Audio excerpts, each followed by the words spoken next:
Hello दोस्तों, एक बार फिर से हम लेकर आए हैं एक फौजी की वीरता और प्यार की दर्द भरी कहानी। हम उम्मीद करते हैं कि आपको ये कहानी बेहद पसंद आएगी। अगर आप भारत देश के सच्चे भक्त हैं तो आपको ये कहानी जरूर सुनना चाहिए। तो फिर चलिए शुरू करते हैं। दोस्तों, बात सन 1944 में द्वितीय विश्व युद्ध की है। ब्रिटिश भारतीय सेना वर्मा म्यांमार में जापान से जंग लड़ रही थी। इस दौरान भारतीय सेना के राइफलमैन चिंता बहादुर भी इसका हिस्सा थे। गोरखा राइफल्स के जवान चिंता बहादुर अपनी यूनिट के साथ अंग्रेजों की तरफ से लड़ रहे थे। वो अपने नाम की तरह ही बहादुर भी थे, लेकिन इस मिलिट्री ऑपरेशन के दौरान वो लापता हो गए थे।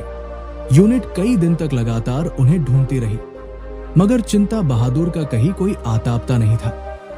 इसके बाद गोरखा यूनिट ने अपने साथी को हमेशा के लिए खोया हुआ मान लिया। लेकिन इस बीच एक चमत्कार हुआ। दरअसल चिंता बहादुर के सायब होने के कुछ दिन बाद गोरखा यूनिट में एक भेड़ आई। यूनिट जहां जाती, ये भेड़ भी उनके पीछे वही पहुंच जाती थी। इस दौरान चिंता बहादुर के साथियों ने इस भेड़ को अपना खोया हुआ साथी मान लिया। सन 1944 से लेकर अब तक ये भेड़ गोरखा यूनिट का हिस्सा है। चिंता बहादुर आज भी भेड़ के रूप में भारतीय सेना की गोरखा यूनिट में तैनात है।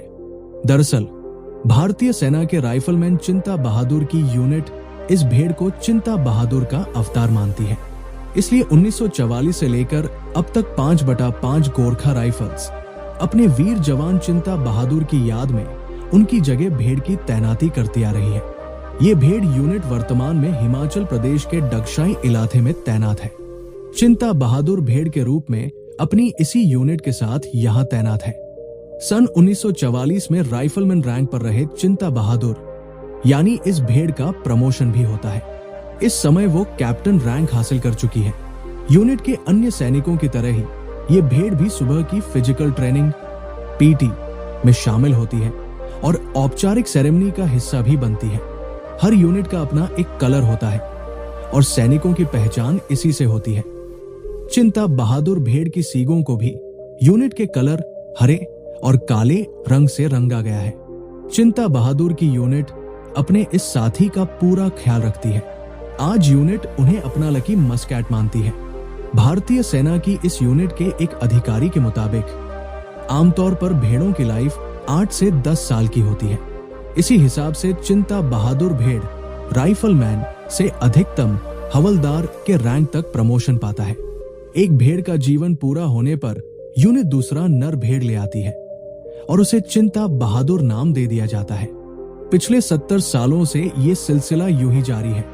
चिंता बहादुर भेड़ को 23 जून 2022 को 5 Gorkha rifles battle on day के मौके पर लांस नायक से नायक रैंक में प्रमोशन मिला था। इस दिन को बैटल ऑनर डे इसलिए भी कहा जाता है क्योंकि 23 जून 1944 को इस रेजिमेंट के 2 जांबाजों को बर्मा ऑपरेशन में बहादुरी के लिए विक्टोरिया क्रॉस अवार्ड मिला था।